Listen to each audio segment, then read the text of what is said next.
lessons to go to wrap this up, and we're kind of on to a new section, as it were. So grab your Bibles. We'll quick read 2 Timothy chapter 2 to get started, because as we kind of turn this corner, I want to reiterate again, kind of some of the purpose of why we're doing this class, and what our goal is in relation to our call to ministry, and what Scripture would have us do as members of the body of Christ. So 2 Timothy chapter 2, starting in verse 23, says, "But foolish and unlearned questions avoid, knowing they do gender strife." And that's part of what we're doing in this logic class. We're trying to cut through what are foolish questions, what are just stupid statements, what are things that we cannot prove, we cannot align with the laws of logic.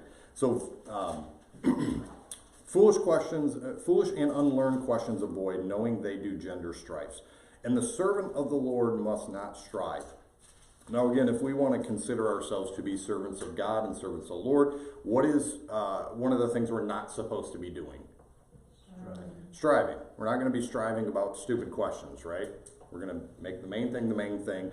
And instead, we're supposed to be gentle to all men, apt to teach. So if you want to consider yourself a servant of the Lord, do you need to have some skill and ability in being able to teach? And how do you be able to teach? You have to first learn. And you also have to learn how to properly think about certain issues so that you can talk about those issues from a more educated or learned standpoint. And be patient in meekness, instructing those that oppose themselves. And we've talked a lot about this with statements that are in contradiction to one another. You're opposing yourself when you put out a position that ultimately undermines your position. Or if you put something out claiming you're a Christian, and the position you're holding actually undermines one of the tenets of the Christian faith, you're opposing yourself. Anything that's against the knowledge of God, for example, you might hold in contention.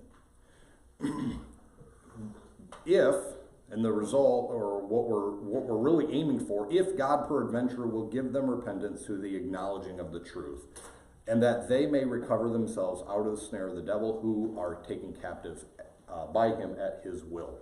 So that's what our goal is, right? We're trying to persuade men that Christ is our Messiah.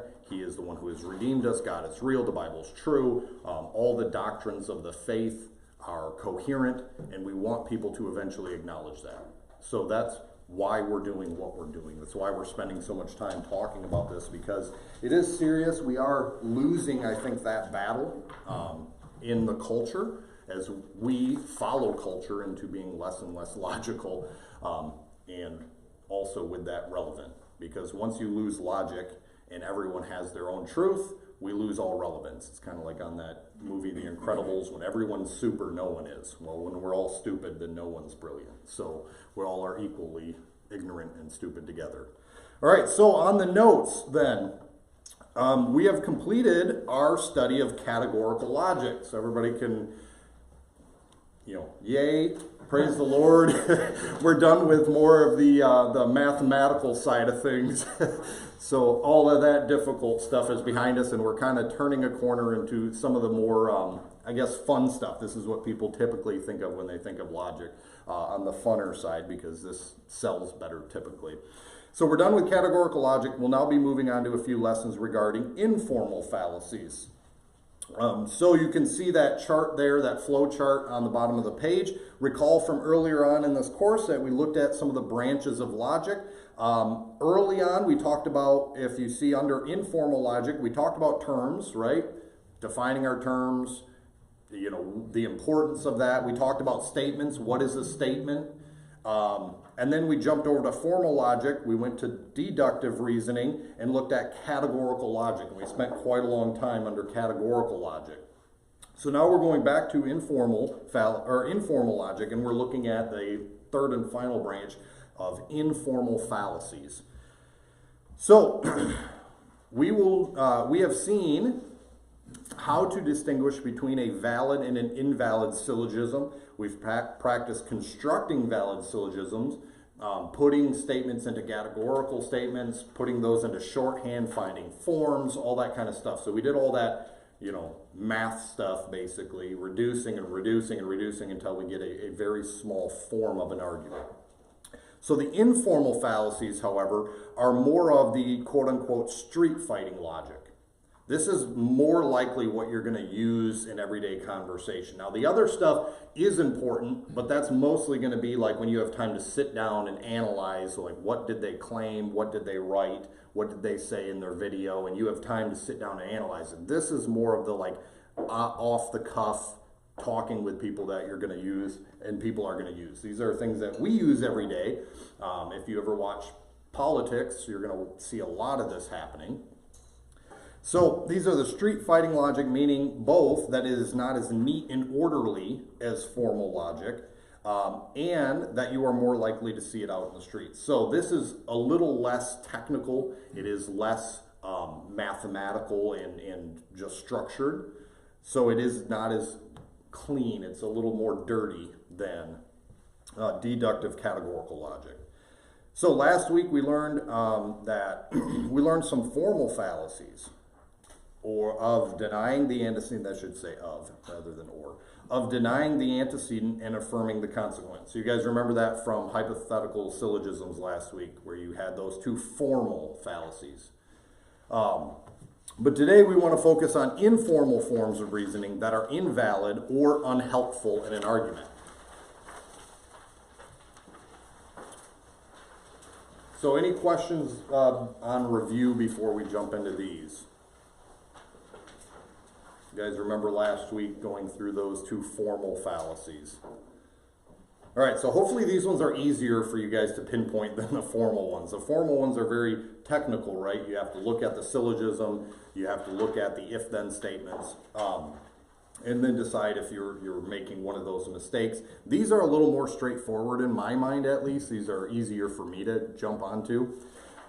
So with all of these fallacies, there is an improper way or an invalid way to use them. There's also a proper way, or a way to kind of change it a little bit so it is proper. So fallacies of distraction. So this whole section today are just going to be fallacies, informal fallacies, that fall into the category that I am distracting you from the argument somehow, or I am distracting from the point of contention by introducing information that's not really relevant. So there's going to be 9 different kinds of that, and there are more, so I would advise you look some of this stuff up. There are more examples. I'm just going to give you 9 common ones that we see day to day. But these are introduction of information that is not useful to the argument at hand and distracts from what we're actually talking about. So we want to consider fallacy of distraction, arguments that point us to information that seems relevant to the conclusion, but is not really relevant. So then we had a little redundancy there. So how can we tell the difference between things that seem pertinent and things that are not? Well, we have to use wisdom. You have to really think about it and try to determine that. So here are definitions. We got a little typo there. That should say definitions. Number 1, informal fallacy definition is a popular but invalid or unhelpful form of argument. So sometimes they're completely invalid, or sometimes they might be valid, but they're completely unhelpful to the actual conversation. They really don't have anything to do with what we're talking about. They might sound good, they might sound like something that might go, maybe they're related, but they really don't actually get to the point of contention. So a fallacy of distraction is an argument that confuses the issue by pointing to information that is actually irrelevant to the conclusion. These are also known as red herrings. So this whole section of distraction are called red herrings. Has anyone ever heard of a red herring? Yeah. So these are all various kinds of red herrings where I'm distracting you from what we're actually talking about and what we're supposed to be debating. So here are a few types. So number 1, the ipse dixit. This is Latin for he said it himself. This fallacy is committed when illegitimate appeal is made to an authority. So it could be illegitimate either because appealing to any authority on the matter isn't helpful. For example, my feelings about ice cream. So if I tell you my favorite ice cream is Hudsonville Deer Tracks in a waffle cone, appealing to any authority does not make sense. right? So if you say, wow, you know, Dr. So-and-so says that that's not really a good ice cream, so you shouldn't like it. It doesn't matter. That's my favorite ice cream. So appealing, it doesn't matter. You could appeal to any and every authority out there. It makes no difference to me liking Hudsonville, you know, deer tracks and a waffle cone. That is my favorite. I will eat it. I don't care. So, because the quote-unquote expert isn't an authority on the matter being discussed. So, it doesn't matter, you know, Dr. Ice Cream Man says that actually the best flavor is whatever. It doesn't matter because it's about what I want, what I prefer. So, there is no authority you can appeal to change my mind. That is what I like. So, the other way is because the expert himself isn't an expert in whatever matter you're talking about. So they might be an expert, and I have here like Richard Dawkins, a renowned biologist, says there is no God. Tucker Carlson, a respected journalist, says that dispensationalism was invented by Darby and therefore not trustworthy. Now, Richard Dawkins is a PhD biologist, but what does that have to do with whether or not God exists? So just because he says he doesn't believe in God as a biologist, does that really mean anything? No. Same with Tucker Carlson. He's a journalist. Is he a world-renowned theologian? No. He's not an expert in that field. That's not his field of study. So just because he says something, we don't care.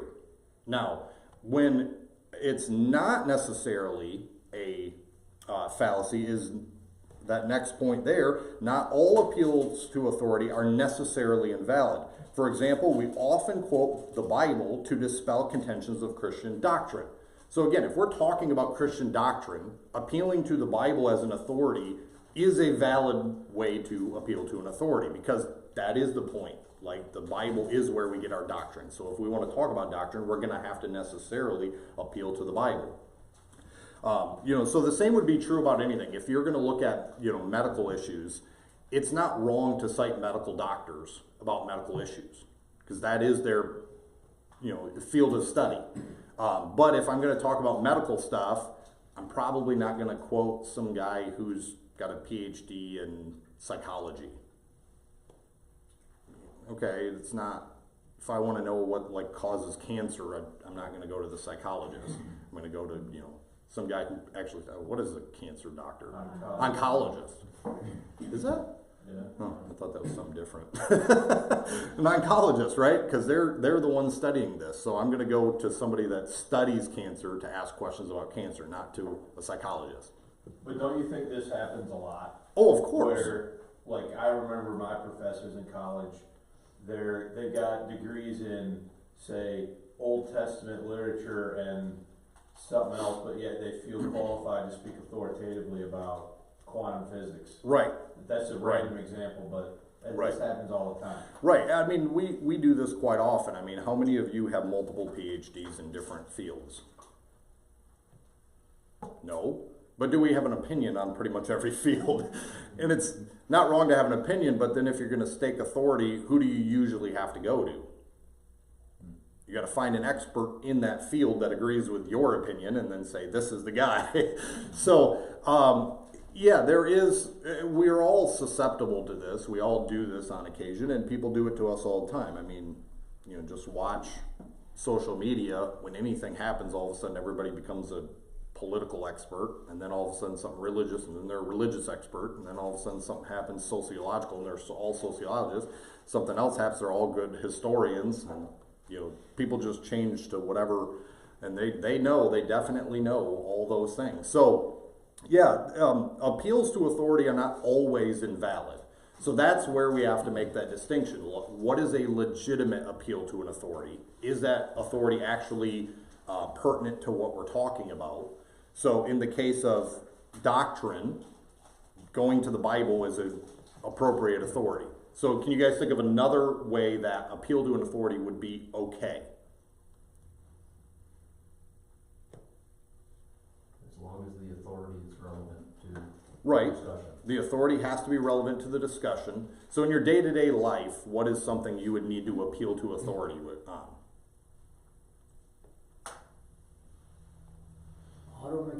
Auto mechanic. I've gone through the YouTube University on my car. I can't figure it out. I'm going to have to take it to a mechanic. Let him run some diagnostic tests. Yeah. What about at work?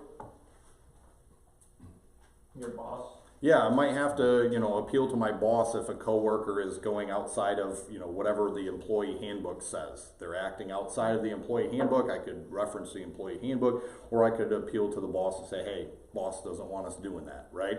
And that's a legitimate appeal to authority because that is the subject matter. All right, so we understand appeal to authority. We want it to be accurate to what we're talking about, legitimate authority. Obviously, I'm not going to just appeal to some random guy.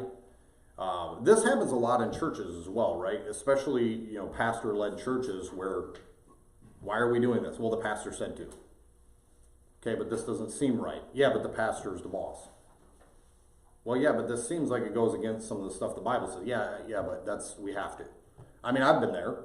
I've had to do things because the pastor told me to that I knew directly went against the Bible, but what are you going to do? It's the pastor. It's God's man. So you have to do it, right? So this definitely affects churches. It affects religion, and it happens quite often. The second one is ad populum, and it means to the masses. So have you ever appealed to, like, popular opinion? Everybody says, da da da da. So this fallacy is an appeal to the mass of the masses. So the majority of the masses, what they think, everyone knows that Trump supporters are all Nazis, right? Everybody knows that, so it must be true. We all know it. This fallacy conflates truth with what people generally like or agree with. So I am making a statement based on what people generally say or generally agree to.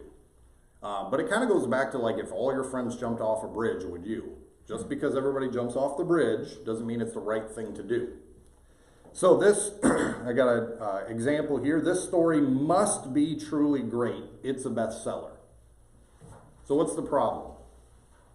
The certainty of the statement. The certainty of the statement. It has to be a truly great story. Why? Because, it sold a lot of copies. Could there be reasons why it sold a lot of copies other than it was good? It to burn it. They're buying it to burn it. Somebody, right, there could be, a cultural reason why everybody hates it so much they buy it to burn it. There could be a really wealthy person that has a vested interest in seeing this book succeed, so they buy up a bunch of copies. Good advertising. Good advertising. They got a lot of hubbub. Maybe the author is already a really good author, and they just put out some garbage because, their printing house or whatever said, hey, we need another book like right now, even though they don't have a good idea for a book, because, hey, your last one sold really, really well. It was a great story, so we need another one right now. And they just put out garbage just because it's hot and selling. So they just ride that wave of fame. That never happens, so. All right, so an example of not ad populum. So many have found the Bible to be a profitable book. You should read it too. Why is this not necessarily illegitimate? It's not totalizing. Right. I'm just saying, hey, there's been a lot of people that found benefit in this thing. Maybe it's something you should try as well. Maybe you'll find benefit. It's a lot more soft just saying, hey, this is something we've observed. Maybe give it a try. And I'm not saying, hey, this has to be the greatest thing that's ever happened in the world, because everyone has always benefited. Because the honest truth is, if you're going to live godly, what's going to happen to you? Shall suffer persecution. So if you're going to actually read and follow the Bible, it's not always going to turn out great in this life for you. So if I told somebody, now, I mean, are there churches out there who do teach if you follow God, you'll always come up on the up and up, and God will give you everything you need, want, desire. You're going to be happy, wealthy, famous. You're going to succeed in business, everything. It's going to all go, as long as you give, $99.99 every week to this address, you'll always come up smelling like roses. All right, so both fallacy 1 and 2 could also be used as manipulation. So fallacy number 1, remember, was ipse dixit, and then ad populum. Both of these can be used in manipulation and often are. This is called triangulation. So both of these would fall under triangulation if somebody was trying to manipulate you. So the manipulator in triangulation, the manipulator uses a third party or several quote-unquote witnesses, often not present, to discredit you. So Couple examples. So they will say something like, all the experts say that you're wrong about this. Why is that manipulative? All experts. Who are these experts? Exactly. All the experts, You've read and all who of them. are they? And yeah, you've read them all and looked at everything they had to say to know for sure that I'm wrong about this issue. Or, on a little more personal, everyone who knows you well says you're crazy. Whether it's an accurate statement. Yeah, well, it might be accurate, but yes, both of those are examples of those two first fallacies that would be used more in a personal manipulation tactic, right? So this is called triangulation. So you can see what some of those problems. So these are things that also we want to avoid in our marriages and relationships, right? You always do that. Everyone knows you always do that. These are not things we want to say. Anybody ever do that? Always. I've done it. Always. Huh? Every time without exception. Yes, there is no exception. It's going to happen every single time. All right, number 3, ad baculum means to the stick. So this is an appeal to force or violence. So again, we're having a conversation. It's not going my way. I decide I need to convince you by a maybe, a little more violent threat. So an ad baculum is often a thinly veiled threat. It's kind of like a backhanded compliment. Sometimes you're like, is that a threat? Or was that a compliment? Or parents are pros at ad baculum. Especially when you have kids that like to do their own thing. Parents can become really good at these. So, let's give some examples from political. If you vote for the orange man, he will commit violence against our community, and we will be forced to preemptively defend ourselves from you people. So what is the thinly veiled threat in that? Yeah, I'm going to hurt you if you don't vote the way I say you should vote. So is that a good argument if we're trying to decide what's a good candidate? No, it distracts from the point. Like if we're talking politics and we want to say, hey, are these good policies? Are these, better policies? What are they promising? If I say, well, if you don't do what I say, I'm going to hurt you or your community, well, then that really doesn't help us decide which candidate has a better policy. Seems like a prophetic statement. Right, yeah, self-fulfilled prophecy. I'm going to prophesy it and then do it. And then it came true. So a legitimate use of ad baculum. If you do not see the wisdom of our laws against murder, so I might be saying this to somebody who is contemplating murder as a judge. If you do not see the the wisdom of our laws against murder, perhaps you will be persuaded by our death penalty. Okay, that is a legitimate use because I am putting it out there as this is, I'm assuming this is a judge talking to a convict that does not want to follow the laws about murder and saying, look, if you're not going to follow that, that's fine. Maybe here's a different persuasion. We also have a death sentence in this country. Maybe think twice before committing murders. All right, so number 4 then is appeal to fear. Now, this is similar to ad baculum. They're kind of under the same thing because I am drawing from somebody's fear of something, right? In ad baculum, it's fear of violence against them or force against them. With appeal to fear, I would say it's slightly different.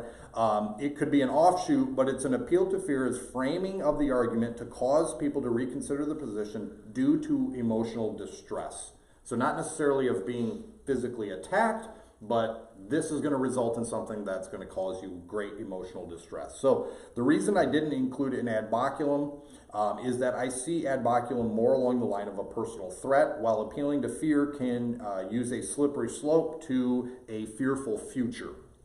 So, an example, if you don't vote for Senator Snout Snuffle, the ozone layer will be destroyed and we will all soon die. So am I threatening you with physical violence? No. No, I'm not threatening you, but what sort of picture am I painting for your future? It's not right. It's not bright. So what's the problem with this? Because we definitely see this sort of rhetoric in politics today about ozone layers and everything else. If we hire this guy versus this guy, how likely is it to completely reverse all this so-called climate change in one guy's? 0%. There's a 0% chance that if this is, really doomsday marching down, that one guy getting in is going to reverse everything. Like, that's not even a point of contention. That's not going to happen. So, could I appeal to people's fear that this might happen to get them to vote a certain way? Yeah, they do it all the time. We do it all the time, right? This is the common rhetoric in politics today. If you don't vote for this particular individual, the whole system's going to fall apart. There's going to be, death in the streets, chaos everywhere. The ozone's going to burn up. We're all going to die. Like, we have to vote for this person. Existential crisis or collapse of democracy. It's going to happen. Cats and dogs. Right. Yeah. They're eating the cats and dogs. So, a legitimate use. The Bible teaches and evidence shows that abstinence can lead to a more successful life, while fornication can lead to unplanned pregnancies, psychological issues, disease, and other complications. Which one should you choose? So why is this not illegitimate? Truth is true. Well, it is true, but also I'm leaving it up to them, right? Yeah, you're not. I'm not trying to force their decision. I'm just laying out, here are some facts. Here's what evidence shows. Which one should you choose? And I'm leaving it on you. I'm not telling you, you have to choose this one or else. Saying, look, if you choose this one, this is the more likely outcome. If you choose this one, this is the most likely outcome. I'm just arming them with some stats and facts and whatever else. But if you said in the second one, God will smite you with boils. Correct. Yeah, so if I change that to, yes, if you don't do this, God will strike you dead or smite you with boils. Actually, talking to you about this morning, God might kill my husband because he's not living right. Happens all the time. I had another example, actually that same church. The youth pastor and wife needed to leave, and the wife said, no, I'm afraid if we leave this church, we'll be out of God's will, and God might kill one of our kids in order to get us back in line with his will. Is that sort of rhetoric used from pulpits all the time? If you don't do what God wants you to do, God will make sure to drop you dead or take your kid or get you sick or you'll be in a car accident or finances will all of a sudden dry up. God will get you back where he wants you. So, yeah, this happens all the time in church, too. It's not just a world problem, it's a church problem. All right, number 5, ad hominem, or to the man. This fallacy is a verbal attack against your opponent or their character rather than the argument they presented. Now, thank the Lord this one never happens in Christian circles. This never happens Christian to Christian ever. So, a couple examples. Yes, we know that you maintain the sun rises in the east every morning, but we also know you're a jerk. So does the sun rising in the east is that any effect that you're a jerk that said it? No. Could it be true you're a jerk? It could be true, but does it impact at all where the sun rises? Absolutely not. So, obviously we have this quite often. You're not a Bible believer. You're not a Bible believer so we don't need to listen to what you say. I don't need to consider whatever argument, evidence, or whatever you're putting on the table because you're not a Bible believer. We all know that. So we could be ad populum as well. Everyone knows you're not really. So this goes with everything. We're not going to listen to what you have to say because you're a dispensationalist. Right? You're hybrid. You're just one of those hyper dispensationalist people. So we don't have to listen to what you say. Or you're a Calvinist, so obviously you're a staunch hyper Calvinist, so you have nothing good to say either. Right? So we all do this to each other. It's one of those tactics to be able to just dismiss your opponent.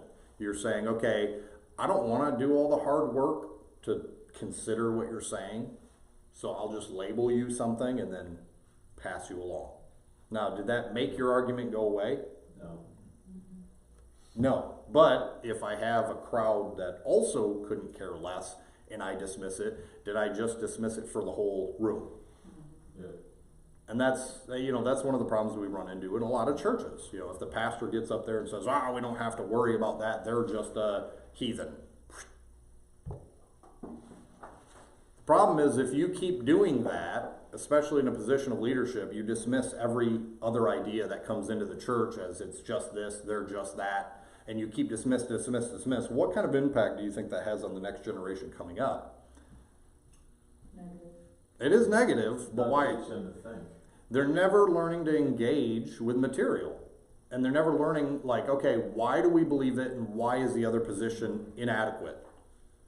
So again, does this lead to some issues? I've had quite a few friends grow up in the church, bright kids, good kids, some of them even homeschooled everything in the church, great kid, get to college and realize none of their questions were ever answered.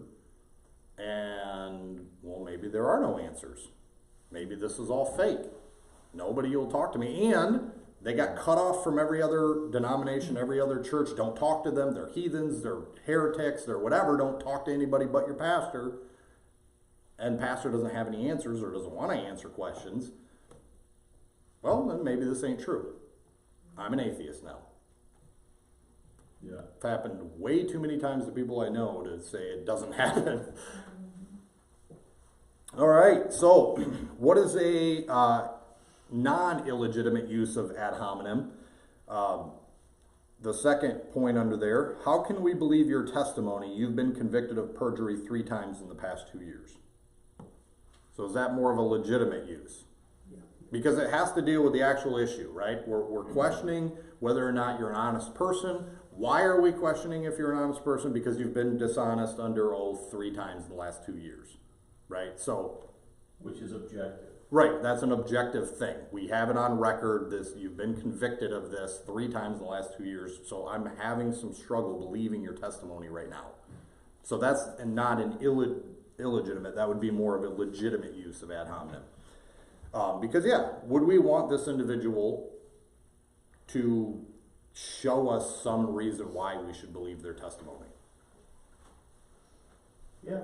I think an irrational person, if they knew this, would probably question whether or not they were telling the truth this time, especially if there was something on the line for them. All right, so number 6, Bulverism.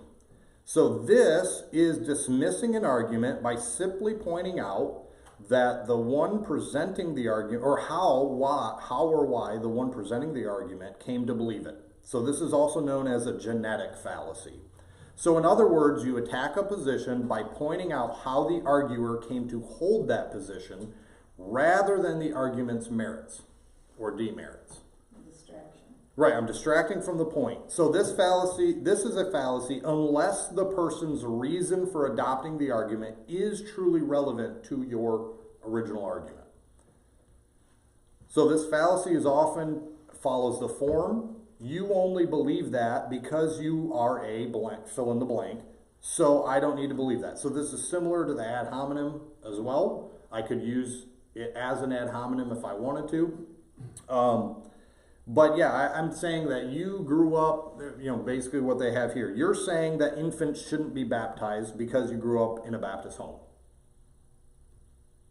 I grew up in a Baptist home and I say infants shouldn't be baptized, but is it just because I grew up in a Baptist home? No.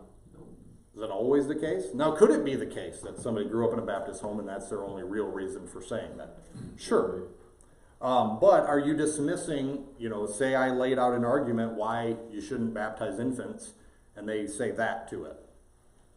I lay out what I believe to be a thoughtful, biblical reason, go to Scripture and say, hey, this is why you shouldn't baptize babies. And they say that. Is that really hitting the point of contention of the argument? Or is it distracting from what we're talking about? It's distracting from the fact that they can't prove your argument based on your argument. Exactly. So a non-Bulverism here would be, you are running for Congress as a Democrat today, but yesterday you lost the Republican primary. You are just maintaining the Democrat platform because of personal ambition. So why is this one not Bulverism?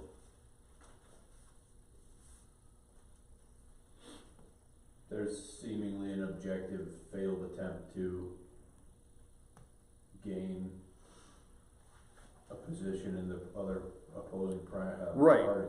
Well, and what are the odds that this person was a good Republican over here, and in 24 hours they're completely changed their mind and opinion on everything, and now they're a Democrat? Highly unlikely. It's highly unlikely. I mean, it could happen. That's possible. But if we're going to go with probabilities, we know he lost the Republican primary 24 hours earlier. Now he's running as a Democrat.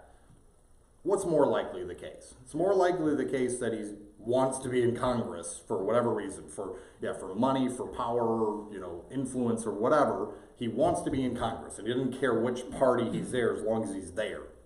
Yes. I would also add that this example would be abductive logic, Sure. where you are reasoning out based on known facts Correct. to a Right. reasonable conclusion. Right. And that's just personal ambition. Right. This person is. So again, with these, it's not necessarily black and white like with categorical logic where you have to follow this form or it's automatically invalid. With this, it's more spectral. You have to look at the facts. So does that, if we're looking at somebody running for an office and questioning, okay, you were running as a Republican yesterday, you lost the nomination. Today, 24 hours later, you're running again, now as a Democrat, and I got to look at those facts and say, is this person legitimate? Logically speaking, probably not. There's a high probability he's only doing this for personal ambition. He wants to be in Congress. He doesn't care which category, or he's going over as a spy, or he tried to go into the Republicans as a spy to try to sway votes as a Republican or whatever else. So, you're reasoning based on objective facts. We know he ran yesterday. The polls came in. He didn't do well. Okay, that's a fact. We all can look at that. Now today he's put his hat in the ring at the opposite party. We can all look at that. There's not a lot of options why you would do that in a legitimate fashion.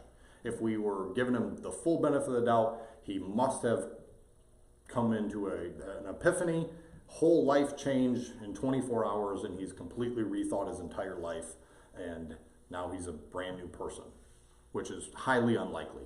Most people, especially by that age, are not going to just switch their entire lives around overnight without some thought. All right, so number 7 is tu quo que, and it essentially means, well, yeah, but you do it too. Anybody ever heard that one? Never. Used on you? Yeah, but you do it. Kids are really good at this one. And I think spouses are really good at this one toward each other. So when an inconsistency is pointed out in an argument, or we see this even in actions a lot of times. And yes, It's like hypocrite. yeah, kind of just yelling, "You're a hypocrite." So I'm not wrong for doing what I'm doing because you're a hypocrite. We might say there's similar things to just relational dynamics between spouses where, maybe somebody did something that made somebody else upset, and then that person lashed out at them, and they go back and forth, and the one says, "Sorry, but, you're really the reason why this happened." So it's a sorry, but not really a sorry. You ever have a sorry that's really not a sorry? Sorry, but you're the problem. Yeah, it happens a lot. All the married couples are just looking at each other. Never. All right, so when an inconsistency is pointed out in an argument, the person simply points out that the other person also has inconsistencies and does not deal with the fault in their argument, but proceeds on.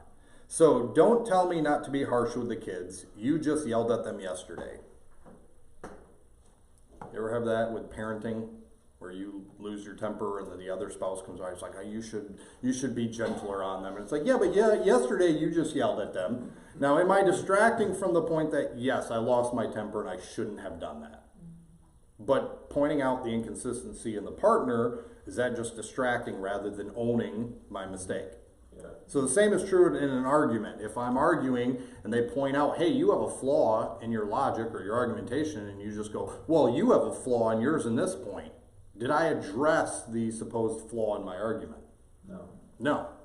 So what happens if I actually had a flaw in my argument that needed changing and I just moved on and pretended like it didn't exist?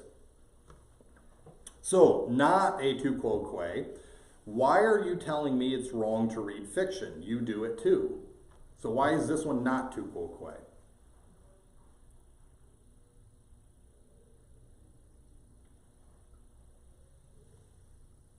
Will you say that? So this second example, why are you telling me it's wrong to read fiction? You do it too. Why is that not tu quoque? Why is that more You're legitimate? inviting a conversation. I'm inviting a conversation. I'm asking a question, but I'm also asking a question based on like, why are you doing this? Like, if it is truly wrong, am I invalidating and saying it can't possibly be wrong for me to read, or am I having that conversation like, okay, now it's weird that you're saying it because you do this. So, is it actually wrong, or are you also participating in something that's wrong? You know, this doesn't make sense to me, right? So if somebody comes up and says, you know, oh, let's get an example. Let's say at work you use something that you think is okay to use for personal use, like office supplies. You use a pen for some personal use, or you take a personal call at work, right? Some policies, no personal calls at work. Sometimes it is okay, sometimes not. So you take a personal call, and your coworker who takes personal calls all day long walks up to you and says, you know it's wrong for you to do that. Okay, is it though? Because like I thought it was okay, and I see you do it all the time, so why are you telling me it's wrong? Is it actually wrong, or you just don't want me to do it? Okay, any questions on any of those so far? All right, number 8, ad ignoratum. So essentially is an argument from silence. You might also be called an argument from silence. You probably hear that more often. This fallacy is an appeal to a lack of information. So it can be a lack of the arguer's knowledge, so that we would say charitably that they are ignorant of what they're actually talking about, so that's why their argument's wrong. Or on the lack of the listener, so that's more malicious. So nobody has proven it to be false, so it must be true. Not necessarily, right? Just because nobody's proven whatever wrong yet, especially if I just came up with it. So if this is an argument I just came up with and nobody's heard it yet, does that make me right because nobody's proved it wrong yet? No. So UFOs must be alien spaceships because the government has never offered any other satisfactory explanation. They have to be aliens. Okay. Are there some loaded terms in there possibly? Like what? Must be and never. Yep, must be, never, Satisfactory. satisfactory. Why is satisfactory kind of loaded? What if I said it like this? There is no good evidence to believe in God's existence. Isn't that kind of subjective? It is completely subjective, right? Because what do you mean by satisfactory explanation? Or what do you mean by good evidence for God? There's no evidence for God. Well, what do you mean by evidence? Like, what constitutes evidence for you? Right? So, a non-ignoratum. I remind the jury that my client is innocent until proven guilty. Why is that not? Although we are appealing to a lack of information, right? Because we need information to convict. And we don't have any, so we're going to assume them innocent until we get some, right? So yes, are we appealing to ignorance? Lack of information, in other words. We're appealing to a lack of information, but it's not illegitimate at this point. All right, number 9, chronological snobbery, or a fallacy related to time. So you commit this fallacy when you reject or affirm a position solely based on how old or new it is. Yes. Traditionalists commit this fallacy one way and modernists in another. Traditionalists will say that it is old and therefore it is good. The modernist says that it is old and therefore bad. Right? So you have two different camps.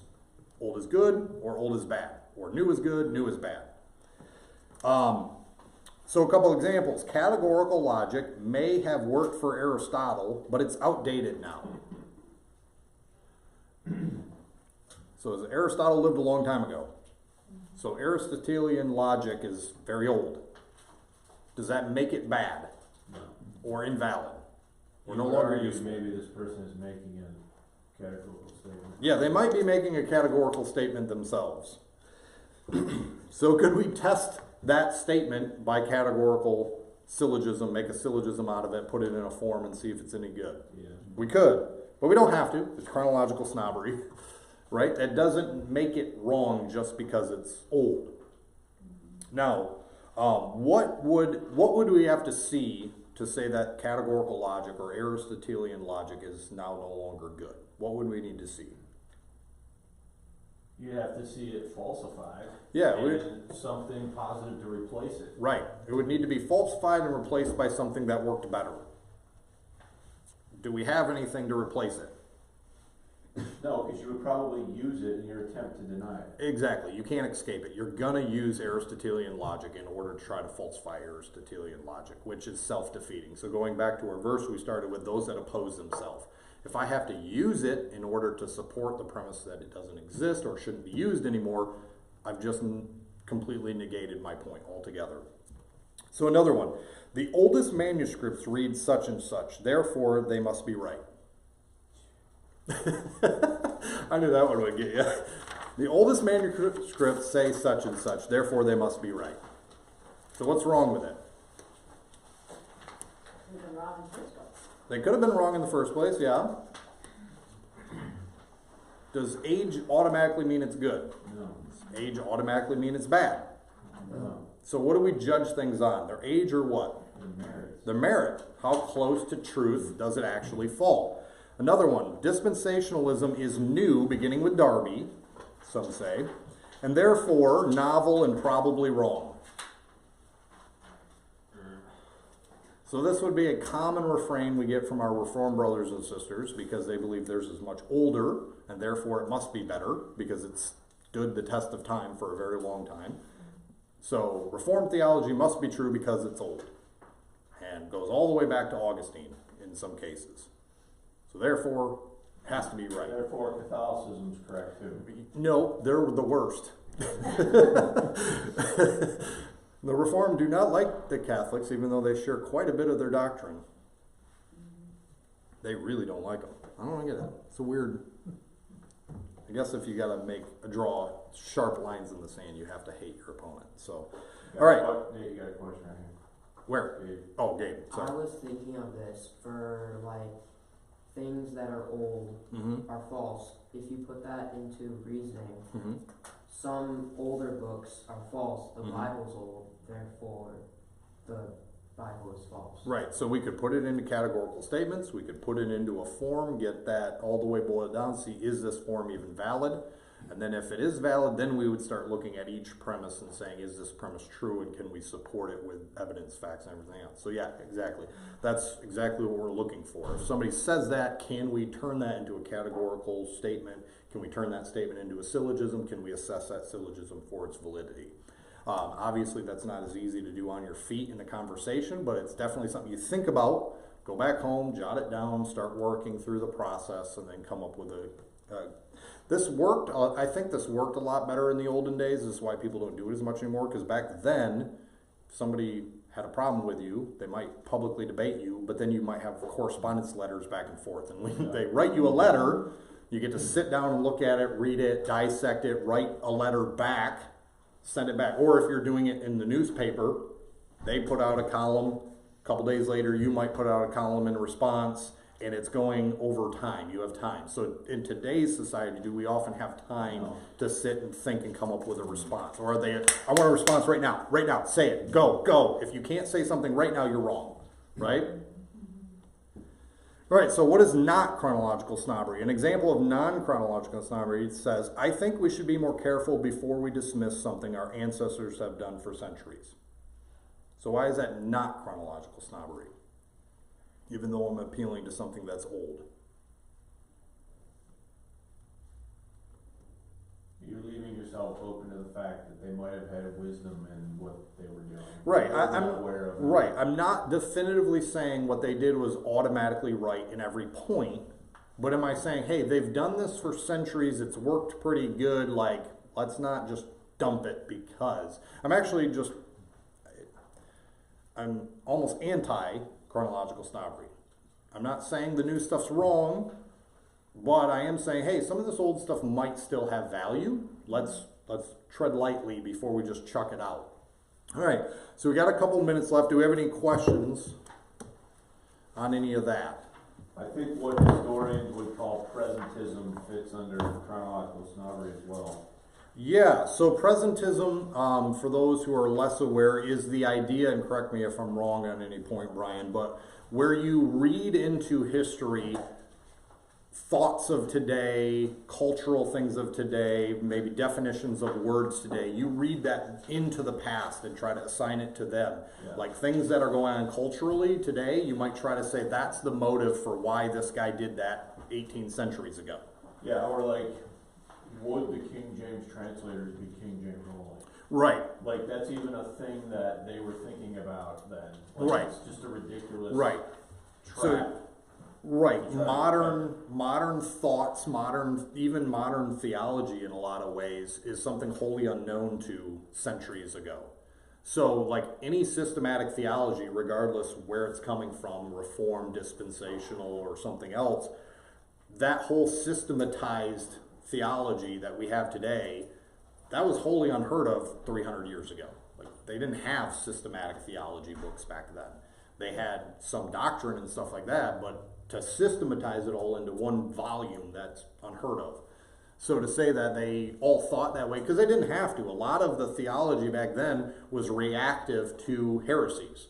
So they didn't have this nice, neat system. It would be we all have common beliefs, and until those are challenged by something, we don't really need to have a statement against it, because it's kind of like thinking about a statement against something that doesn't exist. Why would you develop a system and a theology or a doctrine against something that doesn't exist yet? Would I need a theology to counter Reformed theology before Reformed theology existed? No. So yes, a lot of the early fathers don't talk about some of like the dispensational points that we have today. They didn't need it. They didn't need to go against it until it became a problem. So I'm going to give a couple examples. Can we identify the fallacy of distraction that's being made in these following examples? So, first one, Oswald must have been the lone assassin of Kennedy. No one has ever been able to prove any of the conspiracy theories.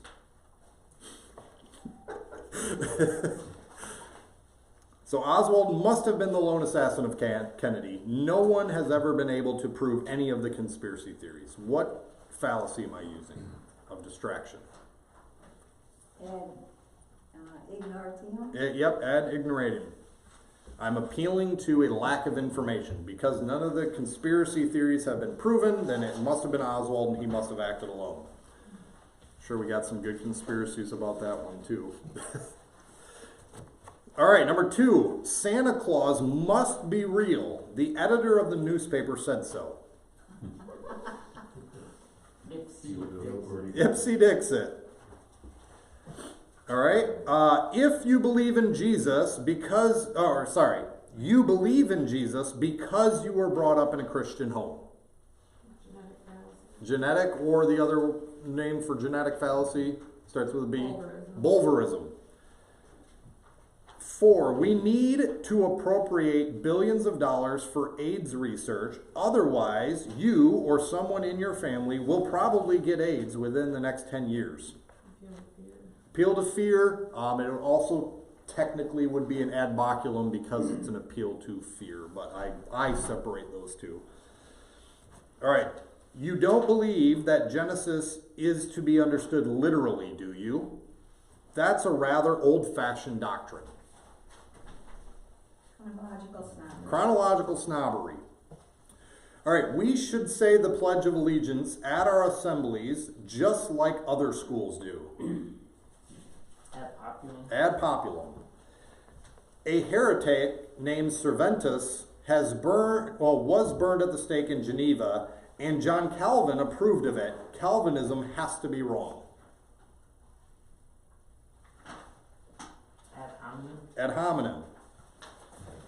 You can't tell me it's wrong to cheat. You cheated before too.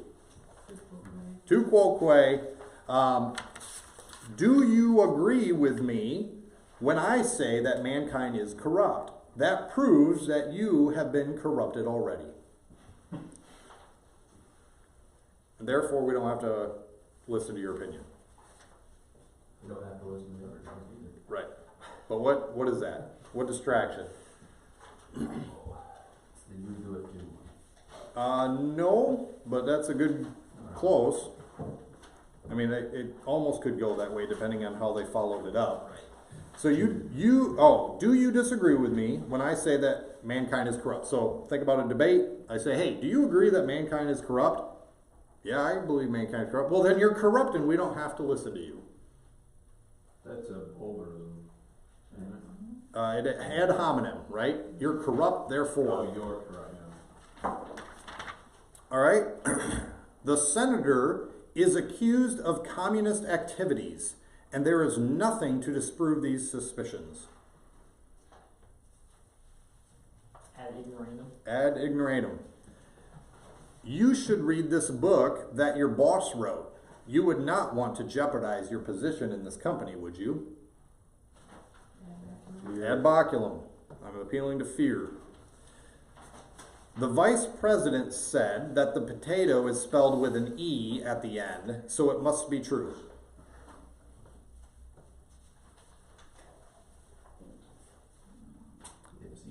Ipsy Dixit. Professor Pepper thinks teachers should get paid more so they won't leave teaching for other jobs. But he's a teacher himself, so that figures. Professor Pepper thinks teachers should get paid more so they don't leave teaching for other jobs. But he's a teacher himself, so that figures. So we don't really got to pay any attention to it. Not ad hominem, but close. Bulverism. All right. My dad tells me that I shouldn't shoplift, but I don't listen to him because I happen to know that he stole candy from stores when he was a kid. Tu quoque. And of course God exists.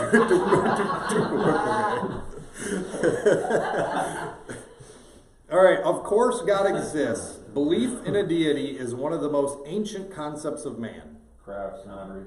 Chronological snobbery. All right, so you see, like a lot of these are often used, especially if you watch politics or religious debates. Quite often, politics and religion, you're going to get a lot of these informal fallacies. So next week we'll continue with another type of informal fallacies. I forget, that is the fallacies of ambiguity.